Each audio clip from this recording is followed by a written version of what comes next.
안녕하세요. 저는 사연을 들으며 일상의 즐거움을 찾는 50대 여성이에요. 영상 쪽 일을 하고 있어서 영상으로 사연을 담는 일은 해봤지만 이렇게 음성으로 사연을 보내는 건 이번이 처음이라 저도 괜스레 설레고 떨리네요. 저는 제 아버지가 겪은 일이 어쩔 수 없던 일이었다고 생각하고 마음속 깊이 묻어두며 살아왔는데요. 사실 그렇게 묻어둘 일이 아니라고 생각이 들더라고요. 저희 아버지 참 멋있고 다정한 분이었는데 여러분들께도 소개하고 싶어요. 여러분들도 혹시 마음속 깊이 꺼내놓지 못하는 이야기가 있으신가요? 저는 요즘 주변 사람들에게도 이렇게 사연을 통해서도 이야기를 하며 슬픔을 나누고 기쁨을 배가 되게 하는 삶을 살아가려 노력하는 중이에요. 여러분들도 혹여 마음으로만 울고 있는 이야기가 있다면 속 시원하게 꺼내놓고 훌훌 털어버릴 수 있으시면 좋겠어요. 마음으로 응원할게요. 이제부터 제가 겪었던 이야기를 시작해 볼게요. 긴 이야기지만 재미있게 들어주시면 감사하겠습니다. 제 어머니와 아버지 두 분은 모두 무명 배우 생활을 꽤 오랜 기간 해오셨어요. 두 분께서는 연극 무대에 주로 오르셨고 텔레비전 프로그램에는 단역으로 짧게 나오는 경우가 많았어요. 아버지께서는 대학에서 전공도 연극 영화를 하셨는데 어머니께서는 고등학교 졸업 이후에 바로 연극 무대에서 배우로 일을 시작하게 되셨다고 해요. 같은 분야의 일을 하셨던 두 분은 고되고 힘든 연기 생활과 연극 무대라는 공통점을 배경으로 애정을 키우셨더라고요. 아버지는 연기와 연극에 대해 대학에서 전공까지 하며 배웠다고 해서 극단에서 아버지에 대한 대우가 남달랐다고 해요. 하지만 어머니께서는 처음부터 배우를 하시기보다는 연극 홍보용 포스터를 그리고 칠하고 만들어서 사람들한테 홍보하는 소위 말하는 삐끼 역할을 하기도 하고 연극 무대의 소품을 만들고 무대의 뒷배경을 만들기도 하는 잡일들을 오랫동안 했다고 해요. 그래도 자신의 꿈을 이루는 과정이라 생각하고 누구보다 땀 흘리며 열심히 극단에서 일을 했고요. 그런 어머니의 진가를 알아보신 아버지께서 어머니를 배우로서 추천을 하시고 서로 상대 배우로서 역할을 하며 연기를 하기도 하며 마음을 키우기 시작하신 것이었죠. 저희 부모님 두 분의 순수한 러브스토리 텔레비전 드라마에서나 나올 법하지 않나요? 저의 어린 시절부터 어머니 아버지 두 분은 모두 연극, 드라마, 영화 분야에 다양하게 관심이 많으셨기에 저도 자연스레 그쪽 분야에 대한 관심이 끊이질 않았어요. 한마디로 연기에 일찍 눈을 뜨게 되었던 거죠. 하지만 제 관심과 열정에 부모님은 걱정을 하시더군요. 이 분야가 쉬운 분야가 아니라는 것을 몸소 겪으셨던 분들이셨고 사실 저도 부모님을 통해 보고 들어온 얘기들이 많아서 쉽지 않은 길이라는 것을 알고 있었어요. 그리고 저희 집 형편을 생각해봐도 그러했죠. 연예계는 한두 명의 소수나 스타만이 반짝 뜨고 그 외에 대다수 사람들은 먹고 살기도 참 팍팍하게 힘들다는 것을 직접 옆에서 보며 자라왔기 때문이에요. 은하야, 그래도 연기가 하고 싶어? 진짜 힘들걸? 배고프고 힘든 순간이 예쁘고 신나는 순간들보다 훨씬 많을 거야. 응, 엄마, 그래도 나 연기할 거야. 엄마 아빠 보면 힘들어도 연기하면서 행복하잖아요. 그니까 포기 안 하고 연기하고 있는 거고. 어이구, 그래. 우리 은하 큰딸 대견하네. 힘든 길이라는 것을 알면서도 씩씩하게 하려는 마음이 아주 이뻐. 어머니 아버지의 젊은 시절 동료라고 할 수 있는 친구분들 중에서 중년의 나이가 되실 때까지 연극이나 연기 쪽으로 일을 하시는 경우는 정말 드물었어요. 아니, 거의 없다고 말하는 게 맞는 정도였죠. 부부인데 두 분 모두 연기 생활을 하고 계시는 경우는 저희 부모님이 유일한 정도였죠. 어려운 환경일지라도 연기를 계속 꾸준히 하실 수 있으셨던 원동력은 연기를 본업으로 생각하고 열정을 다하면서도 겸업을 하셨기 때문이에요. 아버지께서는 개인 택시를 운전하셨어요. 회사에 얽매여 있지 않아서 자유로이 일할 수 있는 게 참 좋다며 즐겁게 일을 하셨죠. 연기를 하면서 이렇게 일도 할 수 있다는 게 난 참 좋다. 은하랑 지아랑 두 딸이랑 밥도 자주 먹고 놀기도 자주 놀고 그러면서도 일할 수 있는 게 얼마나 좋아. 어머니께서는 시장이나 마트를 돌아다니며 부족한 일손을 돕는 부업 일을 하셨어요. 워낙 고우신 외모와 성실하신 성품 덕에 일을 하는 곳 어디에서도 항상 인기가 좋으셨죠. 그렇게 제 부모님은 누구보다 열심히 살아가시면서 연기를 놓지 않고 지내셨어요. 저는 혈기왕성함으로 무장한 젊은 배우가 아닐지라도 열정이 넘치고 꿈을 포기하지 않는 부모님이 존경스러웠어요. 여느 때와 같이 아버지는 드라마의 조연으로 출연하는 일을 마치시고 새벽까지 개인 택시 일을 하고 계셨어요. 새벽에 트럭이 차선을 넘어와 아버지의 차를 들이받았고 아버지는 차와 부딪히고 가드레일에 치이셨어요. 양심이 있다면 사고 수습은 해야 하는 게 맞지 않겠어요? 저희 아버지 차량은 가드레일에 부딪혀서 차량의 형태도 못 알아보게 되었는데 사고를 낸 사람은 신고도 하지 않고 사고 차량을 몰고 바로 도주를 해버렸고요. 한마디로 뺑소니였던 거죠. 바로 신고라도 해줬더라면 지금의 아버지는 어떠실지 궁금하기도 하네요.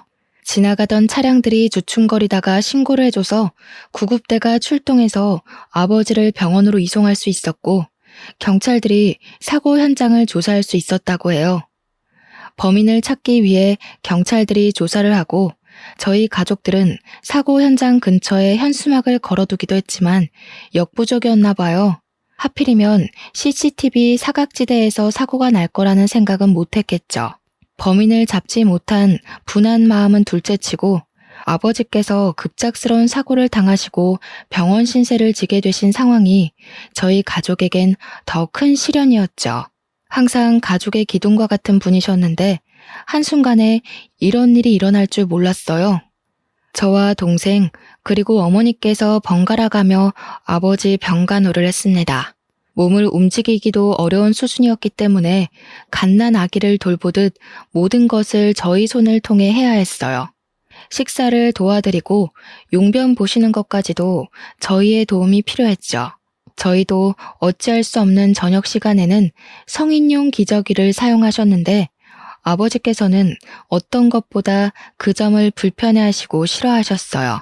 어쩌면 부끄럽고 자식들 앞에서 못 볼 꼴을 보인다고 생각하셨던 것 같아요. 누구에게도 그렇게 의지하신 적이 없는 분이 본인 힘으로 할 수 있는 게 없고 화장실도 혼자 가지 못하다 보니 자존심이 많이 상해하셨죠. 아버지는 병원 생활을 무척이나 괴로워하셨어요. 이렇게 살 바에는 죽는 게 낫지, 죽는 게 나아. 아버지께서는 언젠가는 연기자로서 나중에는 노년 배우로서 당당하게 인정을 받을 거라 누누이 말씀하셨어요. 사고를 당하시게 되고 그 꿈을 이루지 못할 수도 있겠다는 좌절감이 크셨던 것 같아요. 어머니께서도 겸업을 하시며 연기 생활을 이어왔지만 도저히 불가능하다는 생각을 하시고는 풀타임으로 시장과 마트를 오가시며 아버지의 병원비를 벌기 위해 2배, 3배로 일을 더 하실 수밖에 없었어요. 그래도 내가 일 좀 더 할 수 있냐고 부탁했을 때 내치지 않고 일감들을 넉넉하게 주시는 게 나는 얼마나 다행인지 싶어. 저희 가족은 아버지가 나아지실 거라는 희망을 품고 살아갔죠. 고등학생이었던 저와 동생도 아르바이트를 하며 생활비와 병원비에 보탬을 드리려고 노력을 했고요. 하지만 차가운 현실은 저희의 희망과는 달랐어요. 새벽 5시를 넘겼던 시간으로 기억해요. 아버지가 계신 병원으로부터 전화가 왔어요. 요즘엔 보기 드문 집 전화로 전화가 걸려왔어요. 집안 전체를 울리는 새벽을 뒤흔드는 전화 벨소리였어요. 저에게는 아직도 새벽에 걸려오는 전화 벨소리는 악몽과 같아요. 김인철님 댁 되시죠? 전해드릴 소식이 있어서요. 병원에 빠르게 내원해 주셔야 할 것 같습니다. 무슨 일이죠? 김인철님께서 사망하셨습니다. 아버지께서는 그렇게도 싫어하시던 병원 생활을 하시다가 집에 한 번도 돌아오지 못하신 채 급성 폐혈증으로 돌아가시게 되었어요. 아무도 예상하지 못했던 일이었죠. 저와 제 동생은 다음날 학교에 가기 위해 집에서 잠을 자고 있었고 어머니께서는 새벽 시장에서 일을 하고 계셨어요. 저희 가족 그 누구도 아버지의 임종을 지키지 못했어요. 지금 돌이켜 생각해봐도 정말 눈물이 앞을 가려요. 그 기억은 제 평생 없어지지 않을 아픈 기억이에요. 저희 가족의 지친 몸과 마음은 오직 아버지의 회복만을 바라고 달려왔는데 이렇게 허망하게 돌아가실 줄 몰랐어요. 저와 동생은 정말 아이처럼 그렇게 엉엉 울었어요. 돌아가신 아버지께서 얼마나 억울하실지, 저희를 남기고 가시는 마음이 얼마나 무거우실지 상상만 해도 마음이 아렸어요. 어머니께서는 현실로 받아들이지 못하셨죠. 펑펑 울어대는 저희와는 다르게 어머니는 눈물 한 방울도 흘리지 않으셨어요. 그저 넋이 나간 표정으로 장례를 치렀어요. 장례를 치르고 난 후 저희 가족은 이전과는 다른 삶을 살아갈 수밖에 없었어요. 마음과 정신적인 지주였던 아버지의 부재가 생각보다 가족들에겐 큰 영향이 있었던 거죠. 가난했지만 웃음이 끊이지 않았던 집의 분위기는 180도 변했어요. 하루하루 막막하게 느껴지는 그 무게감을 우리 가족 모두가 감당했어야 했기 때문이죠. 은하야, 어떻게 하니? 우리 어떻게 살아갈 수 있겠니? 막막하구나. 너희 아버지 없는 우리가 뭘 할 수 있겠니? 내가 더 잘할게, 엄마. 내가 다 먹여 살리고 돈도 많이 벌게. 걱정하지 마. 가족 모두가 이를 악물고 살아가게 된 계기가 되었어요. 저와 제 동생 아르바이트를 하면서도 누구보다 성실하게 학교 생활을 하며 대학 진학을 꿈꿨어요. 그렇게 저는 아버지의 못다 이룬 꿈을 이루고자 연극영화과로 대학 진학을 했죠. 4년 내내 연기도 해보고 연출도 해봤지만 생각보다 연기보다 연출이 저에게는 더 맞았어요. 그래서 오직 연기만 하겠다고 마음을 먹었다가 진로의 방향을 틀었죠. 저는 대학에서 배운 연극과 영화, 연출이 전부인 양 꿈에 부풀어 취직시장에 뛰어들었어요. 와, 정말 생각보다 어렵더라고요. 제 전공을 살려 취업을 하는 것이요. 그렇게 고민 많은 20대 중반을 넘기고 취업 준비 기간이 너무 길어지면 안 될 것 같아서 그냥 저를 불러주는 적당한 기업에서 일을 시작하는 게 낫겠다 싶었어요. 그렇게 일을 시작하게 되었죠. 첫 출근에서부터 제 꿈은 산산조각이 났었죠. 학교에서 배웠던 연출과는 생판 다른 노동이더라고요. 저는 영상회사에서 이렇게 다양한 일들을 하고 있는 줄 몰랐어요. 조연출 일부터 시작을 했는데 갖은 보조원 역할은 다 했어요. 무슨 커피 심부름은 매일같이 줄기차게 있는지 몸에 익다 보니 커피 심부름은 별것도 아닌 게 되더라고요. 그리고 엑셀 작업은 또 뭐 이렇게 많은지 컴퓨터로 처리해야 하는 일들이 이렇게 많을 수가 있나 싶었어요. 식사 영수증 관리에서부터 때로는 일손이 부족하다며 충무과에서 해야 하는 세금 관련 업무까지도 제가 하게 되었어요. 제가 원하던 일은 이런 게 아니었죠. 적어도 연출 전공을 살려서 아버지의 꿈을 뒤이어 이루겠다는 제 생각은 변함이 없었거든요. 아버지 어머니께서 연기를 하셨지만 저는 두 분의 진심 어린 연기를 어린 시절부터 봐왔기에 자신의 열정과 진심을 표현하는 연기자들, 사연들, 사람들을 영상으로 담고 싶어서 회사에 입사했는데 도대체 회사에서는 연출이나 연기와 관련된 업무는커녕 일부러 그러는 건지 다른 잡무들만 잔뜩 시키더군요. 하지만 저는 첫 술에 배부를 수 없는 거라 생각하고 저 스스로를 다지며 위로하며 일을 했어요. 이렇게 열심히 지내다 보면 제 진심을 알아주는 누군가가 있을 거라 생각했기 때문이죠. 저는 꼭 어머니 아버지 같은 진정한 배우를 모시고 영상에 담아내는 PD가 되고 싶었어요. 앞서 말한 것처럼 견디기 어려운 잡무들로 인한 스트레스가 엄청났다는 것은 사실이었네요. 정말 내가 원한 길이 이 길인가? 부모님은 도대체 어떻게 이렇게 힘든 과정을 인내하고 연기 생활을 하신 것일까? 고민이 참 많았던 시기였죠.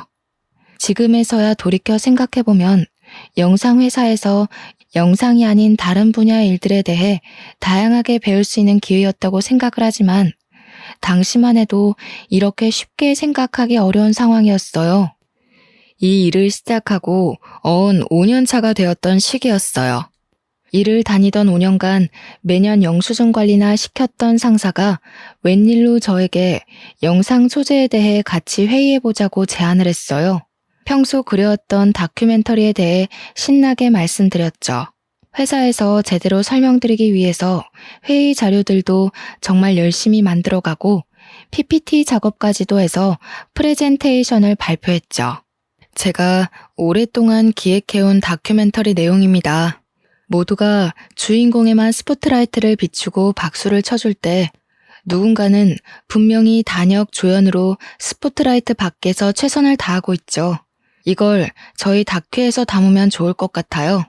제 열정에 대해 좋게 봐주신 것인지 여태 한 번도 없었던 인물과 장소 섭외에 대해 저에게 완전 일임을 해주셨어요.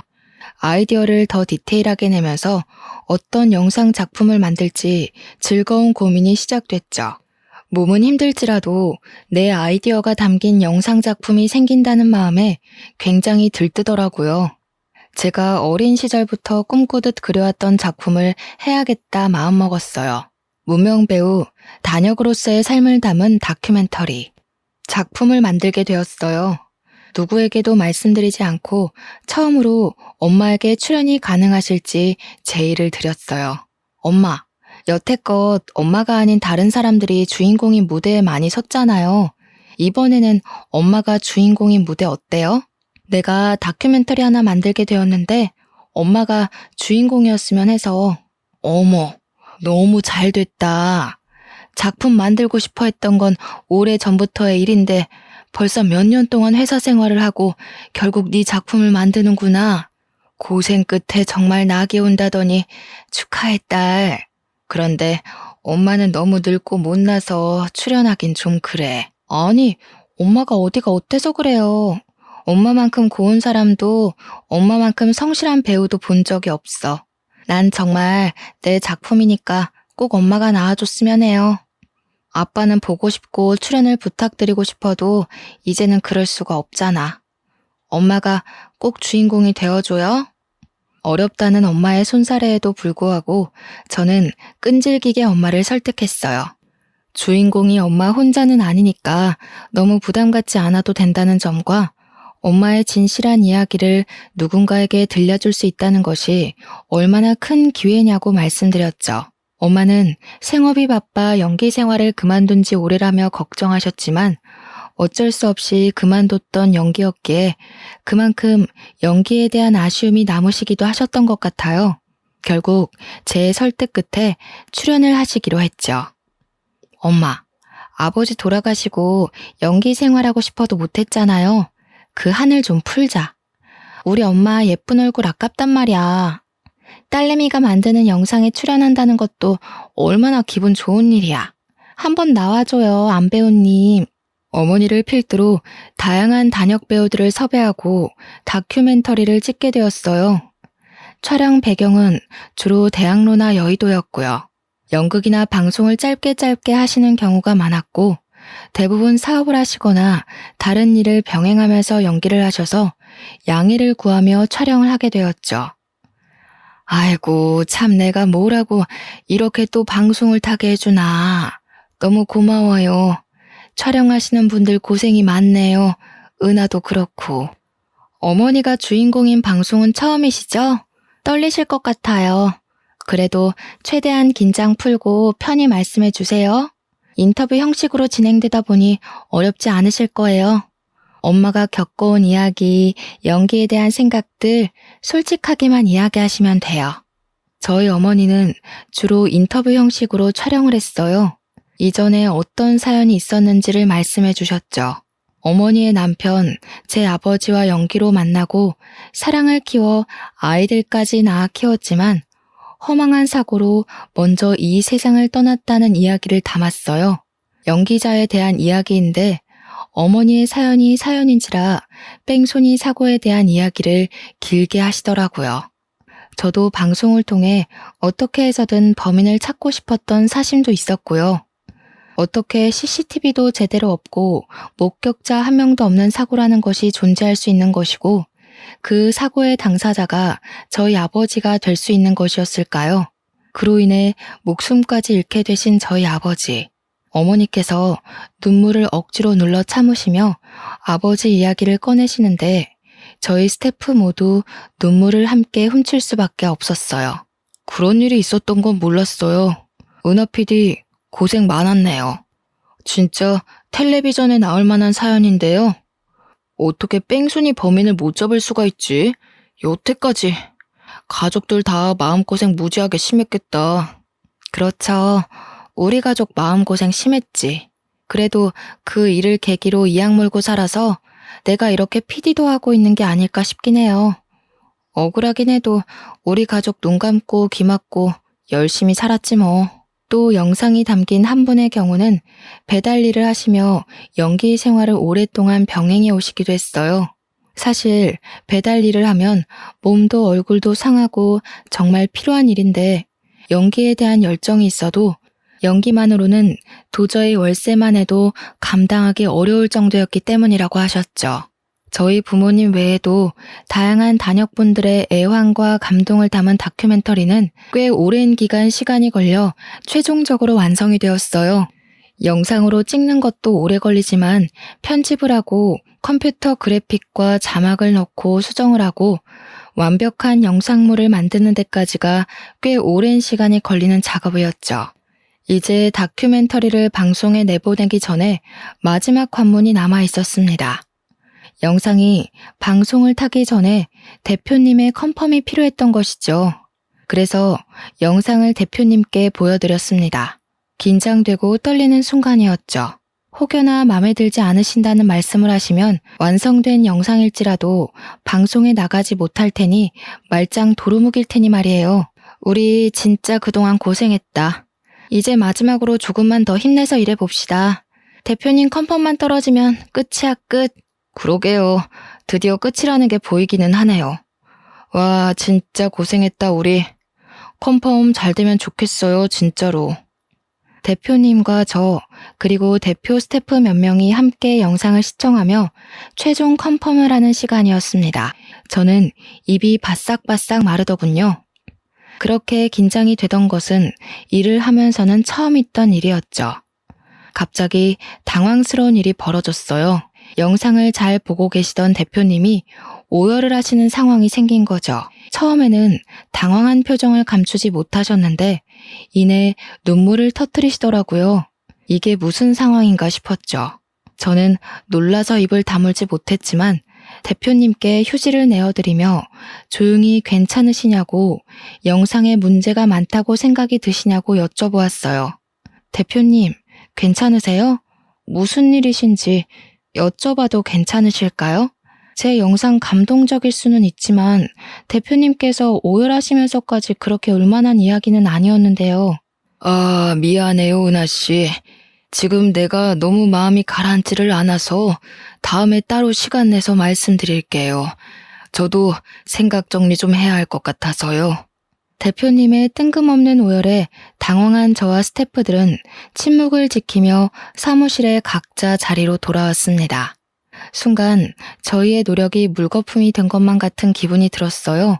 감동적인 포인트가 있다고 해도 그렇게 오열할 만큼의 슬픈 이야기는 분명히 아니었는데 대표님이 왜 저렇게 우시는 거지? 우리가 뭔가 잘못했나? 대표님이 무슨 큰일을 당하셨나? 우리 영상에는 누가 없어야 하는 건가 싶었어요. 입사 후에 한 번도 누구 앞에서 눈물을 보이신 적이 없으셨던 분인지라 저희 모두 크게 놀랐습니다. 대표님도 눈물이라는 게 있는 사람이구나 싶으면서도 무슨 큰일이라도 난 건가 싶더라고요. 다큐에는 여러 단역분들이 나오셔서 각자의 사연을 이야기하고 촬영을 다니는 모습을 찍었고 어머니 사연의 경우 인터뷰 형식으로 아버지 뺑소니 사고를 언급하신 내용이 담겼어요. 어느 포인트에서 대표님이 오열하신 건지 아무리 생각해봐도 잘 모르겠더군요. 저희 스태프들끼리 별별 소문이 돌기 시작했어요. 대표님의 엄마가 영상에 우연히 나오셨다. 아니다. 대표님 아버지가 나오신 게 틀림없다. 아니, 자기 무명 시절이 생각나서 그런 거다 등등 다양한 이야기들이 오가더군요. 아니, 나 진짜 우리 대표님이 저렇게 오열하는 거 난생 처음 봤다니까? 그렇게 올만한 내용도 아니었는데 말이지. 뭔가 이상해, 수상해, 뭔가 있다니까 이거. 그런가요? 저희가 뭔가 특이하거나 이상한 내용을 담은 건 아닌데 반응이 의외이긴 했어요. 저는 다른 것보다 제 입봉작인데 방송도 못하고 묻힐까봐 제일 걱정스럽다니까요. 아, 걱정이에요, 걱정. 며칠이 지난 후 대표님이 저를 개인적으로 부르셨어요. 다큐멘터리의 총 책임자이기 때문에 저를 부르셨겠거니 가벼운 마음으로 사장님을 뵈러 갔죠. 하지만 대표님 방에서 나올 때 제가 어떤 마음과 어떤 표정으로 나오게 될지는 전혀 예상하지 못했죠. 은하 PD, 어서 와요. 영상 찍느라 고생 많았죠? 편집도 무지하게 길었을 텐데 피곤은 좀 풀렸어요? 이럴 때 좀 쉬어야 다음 작품 쉽게 시작하지. 아, 네, 감사합니다. 피곤하긴 하네요. 영상 일, 연출 일이 쉽지 않다는 거 알고 시작했는데도 역시 힘들긴 하네요. 체력이 너무 딸려서 죽겠어요, 매일매일. 커피를 달고 삽니다. 대표님은 괜찮으신 거죠? 아유, 그럼 나야 너무 괜찮지. 은하 PD 노고에 비하면 내가 뭐 비할 바가 아니지. 그런데 조금 어려운 이야기를 해볼까 해. 고민이 많았는데 계속 숨기는 건 도저히 은하 PD한테 예의가 아닌 것 같아서.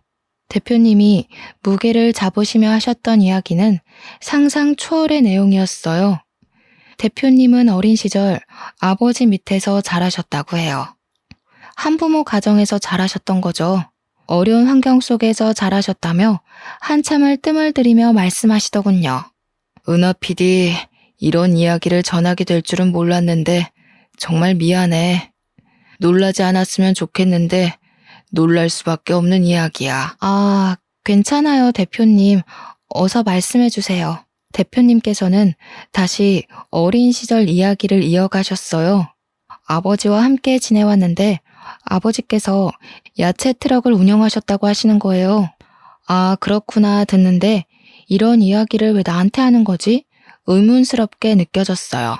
그렇지만 제가 다니고 있는 회사의 대표님께서 하시는 말씀이니 제가 이렇다 저렇다 말하지 못하고 묵묵히 듣기만 했어요. 야채 트럭. 그런데 그 야채 트럭을 몰고 새벽에 운전하던 중에 아버지께서 사고를 내신 적이 있다고 하시더군요. 조수석에는 아들인 본인을 옆에 태우신 채로요. 사고가 워낙 크게 나서 기억이 나신다며 설명을 하셨어요. 그 새벽에 우리 아버지 야채 트럭이 승용차를 박았어. 아버지께서 새벽에 졸음운전을 하신 탓이었지. 중앙선을 살짝 넘어간다 싶었는데 기어코 옆 차선에서 오던 차를 친 거야. 그 차는 택시였고 동승자는 없이 기사님 한 분만 타 계셨어. 그리고 그 택시는 가드레일을 강하게 박았고 택시는 형태를 알아보기 힘들게 찌그러졌어. 네? 무슨 말씀이세요? 나는 조수석에서 선잠을 자고 있었고 부딪히는 소리와 충격에 놀라서 깨버렸지. 아버지께서는 운전대를 잡고 있는 손을 벌벌 떨고 고개를 들지 못하고 계셨어. 나는 아빠를 계속 불렀고 무서워서 울어버렸어. 그런데 아버지는 숙였던 고개를 들고 나를 한번 쳐다보시고 주위를 살피며 그대로 집으로 오셨어. 대표님은 계속 말씀을 이어가셨어요. 다큐멘터리에서 언급된 사고 현장은 아버지께서 자주 다니던 길이라 CCTV가 없었다는 것을 확실히 알고 계셨다고 해요. 하지만 아버지와 대표님이 보지 못한 목격자가 있을 수도 있을 거라는 생각은 있었고 언제든 아버지와 대표님께서 잡혀갈 수 있다는 죄책감이 있었다고 흐느끼셨어요. 하지만 아버지 없이는 살 수 없는 어린 대표님을 두고 감옥에 들어가실 수 없으셨는지 그렇게 뺑소니로 현장을 떠나셨던 거라고 하셨어요. 이런 이야기가 은하 씨 마음을 위로할 수 없다는 거 잘 알아. 그 사고 꽤 컸고 기사님도 많이 다치셨을 거라 생각하긴 했었어. 정말 미안해. 너무 미안해. 이 빚을 어떻게 갚아야 할지 모르겠어. 마음속으로만 지녀왔던 괴로움과 죄책감이었는데 이제 명확해졌어. 잊힐 수 있을 거라 생각했는데 아니었고. 제가 만든 다큐멘터리를 통해 보니 제 어머니의 남편분, 즉 제 아버지의 사고에 대한 인터뷰가 대표님의 두 눈으로 봤던 어린 시절의 사고 현장에 대한 기억과 일치한 것을 보고 오열을 하셨다고 했어요. 설마 아니겠지 하며 외면해왔던 과오를 이렇게 마주하게 될 줄은 꿈에도 모르셨던 것이었죠. 저도 당황스럽기는 매한가지였습니다. 대표님은 아버지의 상황에 대해 아시는 것이 없으셨겠지만 제 아버지는 이미 이 세상을 떠난 지 오랜 세월이 흘렀기 때문이죠. 그 세월 동안 저희 가족이 받았던 상처와 눈물은 어떻게 보상이 될지 머리가 새하얘졌습니다. 그렇게 오랫동안 찾아 헤매왔던 뺑소니 사고의 목격자가 여기 이렇게 제 눈앞에 버젓이 있다니요. 그런데 그 목격자가 뺑소니범의 아들이었고 사고에 대해서는 몇십 년간 침묵으로 일관해왔다니요. 대표님이라고 하지만 참을 수 없는 화와 눈물이 뒤섞여 나왔습니다. 억울하고 화가 나서 미칠 것만 같았어요. 성실하고 다정했던 우리 아빠의 삶, 생명은 누가 어떻게 보상해 주겠어요. 주변에서도 다들 사고당한 사람만 불쌍하다며 그렇게도 수군거렸는데 말이죠. 나라도 어렸어도 바로 신고를 했어야 하는데 정말 후회해. 정말 미안해. 끔찍하게 사죄해요, 은하 씨. 대표님은 너무 미안해서 어찌할 바를 모르겠다며 제 두 손을 꼭 잡고 눈물을 주룩주룩 흘리셨어요. 아버지께서는 현재 나이가 노쇠하셔서 요양병원에 치매 환자로 입원해 계신다고 했어요. 대표님 아버지께서 정말 죄인이고 본인도 마찬가지라며 아버지께서 이런 일을 겪게 되신 것 정말 마음 아프고 유감이라고 말씀하셨어요. 당시에 어렸다고 해도 알 거는 다 알았는데 아빠와 아들 둘이서 살았던 어려운 형편에 아버지마저도 감옥에 가시면 대표님이 굶어 죽게 생겼다 보니 어느 하나 양심적으로 대처한 일이 없었다며 정말 미안하다고 말씀하셨어요. 아버지였어도 내 아버지였어도 신고를 했어야 마땅한 일이었지. 정말 죽을 죄였어요. 미안해. 그런 사정이 있었을 거라 생각 못했어요. 게다가 목격자가 이렇게 있을 거라는 것도 상상 못했어요. 정말 엄청 찾아다녔는데 현수막도 붙이고 포스터도 돌렸는데 없더라고요, 목격자가. 그래서 그냥 반쯤 포기하고 기억에 묻어두고 살았어요. 이렇게 마주하게 될 거라고는 정말 몰랐네요. 어안이 벙벙해서 눈물을 흘리지도 못하는 저를 두고 대표님은 이야기를 이어가셨어요. 아버지를 만나게 해주고 싶다고 하시더군요. 저는 어떻게 반응을 하는 게 좋을지 감이 안 잡혔어요. 좋다고 만나게 해달라고 해야 할지, 아니 괜찮다고 끝까지 죽을 때까지 제 기억 속에 묻어두겠다고 해야 할지요. 대표님은 모든 사실을 알게 되었고 그 사고 가족이 우리 회사 직원인 것도 마음이 너무 아프다며 이렇게라도 찾게 되어서 다행이라고 평생의 마음의 짐이었으니 꼭 아버지를 만나줬으면 좋겠다고 부탁을 하셨어요. 저는 마음이 불편했어요. 돌아가신 저희 아버지는 어떻게 하고 이렇게 쉽게 과거를 용서할 수 있을까 싶었죠. 하지만 상대는 회사의 대표님, 형편이 어려운 저는 대표님의 말씀에 네네 하며 오케이를 하고 말았네요. 약속한 시간은 금방도 찾아왔습니다. 몇 주 뒤에 잡아둔 면회 날짜가 이렇게 빨리 찾아올지 몰랐어요. 어머니와 동생에게 사실대로 이야기를 했다가는 정말 말 그대로 뒤집어지고 쓰러질 것만 같아서 우선 제가 먼저 대표님 아버지라는 분을 만나 뵙기로 했죠. 대표님의 차를 빌려 타고 함께 가는 길. 차 안의 고요한 침묵은 이상하리만치 현실감이 없었고 긴장감까지 맴돌았어요. 마치 전쟁에 나가는 병사들의 마음이 이랬을까 싶었어요. 가긴 가야 하는데 마주하긴 마주해야 하는데 뭘 어쩌지 싶은 마음에 정말 피하고 싶더군요. 그렇게 요양병원 앞에 도착을 했죠. 시간이 멈춰버렸으면 좋겠다는 생각밖에 들지 않았어요. 어린 시절부터 그려왔던 우리 아빠를 아프게 하고 죽게 만든 뺑소니범은 뿔 달리고 악마같이 생긴 나쁜 사람일 거라 생각했는데 그게 아닐 수도 있다는 가능성이 참 머릿속을 복잡하게 만들었어요. 은하 PD, 이쪽이야. 내가 앞장설게요. 아, 네. 요양병원이 익숙한 듯 앞장서시는 대표님의 등 뒤를 따라 저는 저벅저벅 걸어갔어요. 참 무거운 발걸음 오랜만이었네요.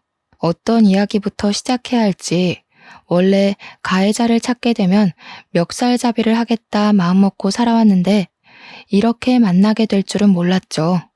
멱살잡이는 어려울 것 같은데 그러면 어떻게 하지? 내 화와 분노와 억울함을 어떻게 표현을 해야 하지? 고민을 하며 병실로 걸어 들어갔어요. 아버지, 저의 기억 속에 가장 아픈 이야기를 해야 할 것 같아요.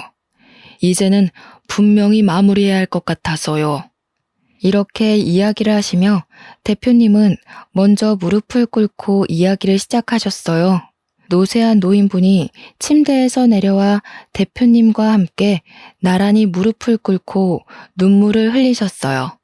저는 제 사연을 이야기할 수밖에 없었죠. 어떻게 살아왔고 어떤 아빠였는지 갑자기 우리 곁을 떠나시게 되었는데 뺑소니 사고였고 목격자도 CCTV도 없어서 할 수 있는 일이 없었다는 것. 경찰 조사도 금세 끝나버리고 억울한 마음이 풀리기도 전에 당장 입에 풀칠하기도 바빠 일을 시작할 수밖에 없었다는 것을 이야기했어요.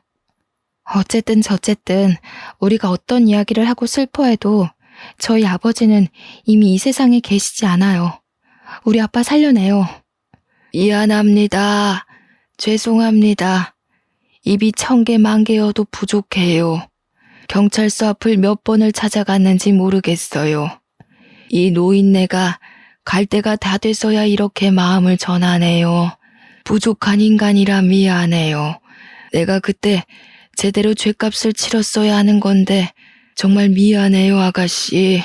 치매가 있다고 하셨는데 제가 전했던 이야기를 들으시고는 옛 기억이 떠오르셨는지 함께 눈물을 흘리시며 진심으로 참회를 하시더군요. 그때로 돌아갈 수는 없다는 것을 알지만 다시 돌아간다면 꼭 당신께서 감옥에 갔을 것이라며 그렇게 바로 경찰에 신고를 했더라면 아버지께서 덜 억울하셔서 돌아가시지는 않으셨을 수도 있을 거라는 이야기를 하셨어요. 말씀이라도 그렇게 따뜻하게 해주시는 게 감사하더군요. 평생을 증오하던 아빠를 죽인 범죄자란 사실이 믿기지 않게 그 진심이 담긴 한두 마디의 말이 사람 마음을 이렇게 어루만질 수도 있구나 싶었죠. 정말 내가 저승에 가서라도 죗값은 달게 받을 거야. 내가 그대들 가족들에게 몹쓸 짓을 했지. 내 새끼만 귀한 줄 알고 살면 뭐하나. 짐승만도 못한 거지. 전벌받고 이렇게 병원에 갇혀 송장처럼 죽은 것처럼 있는 거지. 아이처럼 엉엉 눈물을 흘리시는 모습에 마음이 울리더군요. 저희 아빠가 정말 안타깝고 억울하기도 하고 이 사과와 대화로 모든 것들이 해결되지는 않겠지만 작게나마 실마리가 보이는 듯했죠.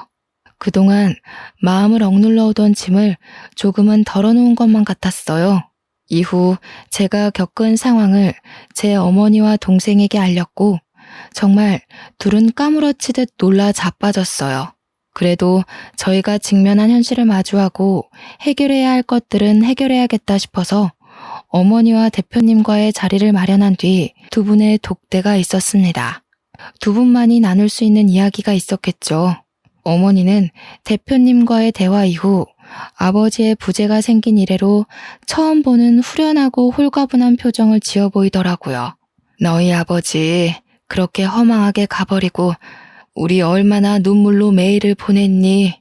범인도 못 잡고 뺑소니 사고라는 게 너무 억울해서 미치겠는데 그렇게 원망하며 우리 시간을 버린 것도 몇십 년이다. 얘들아, 너희 대표라는 사람 대표님 아버지가 눈물로 싹싹 빌며 미안하다고 그렇게 오는데 나도 같이 울어버렸다. 어쩌겠니? 산 사람은 살아야지. 저도 그런 어머니를 보는 마음이 좋았고요.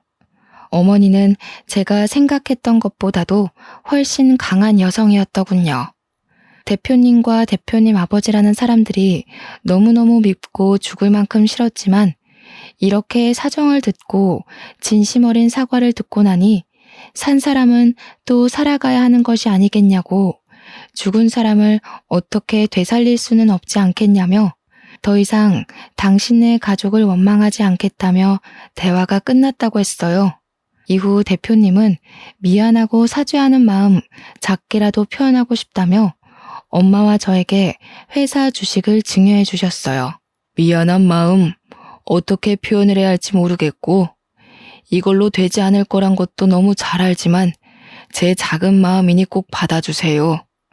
회사 주식인데 그래도 우리 회사 꽤 잘 나가거든요. 알죠? 은하 PD는 알 거야. 미안하고 고마워서 그래. 일개 회사원이었던 내가 갑자기 대주주가 되어버리는 상황이 만들어진 거죠. 회사는 제 생각보다 좋은 곳이었나 봐요. 이후로 쭉 승승장구하며 기업의 크기가 커지다가 대기업에 합병되어 운영이 되었고, 저는 그 주식을 팔고 엄마와 동생과 함께 넉넉히 오붓하게 평화롭게 잘 살아가고 있어요. 이렇게 제 긴 이야기는 마무리가 됩니다. 연기하시는 부모님 밑에서 자라며 연기, 연극, 연출에 자연스럽게 관심을 가졌고, 운이 좋게도 대학 졸업 후 바로 영상회사에 취업하게 되어 쪼들리는 생활비 걱정은 접어두고 살 수 있었는데, 저를 뽑아준 회사 대표님께서 저희 아버지와 이렇게 관련이 있었던 사람이라고는 생각을 못했죠. 어떻게 생각하면 돌아가신 아버지께서 저를 끝까지 지켜주시고 도와주신 게 아닐까 싶어요. 그리고 억울하고 마음 아팠던 아버지에 대한 기억이 이제는 상처라기보단 아물어가는 흉터 같다는 생각이 들어요. 그 흉터를 돌아보면 불쌍한 우리 아빠 생각에 눈물이 앞을 가리지만, 그래도 우리가 이렇게 살아갈 수 있는 이유는 아버지시고, 우리가 이렇게 다시 잘 살아갈 수 있게 도와주신 분도 아버지라는 생각이 들어요.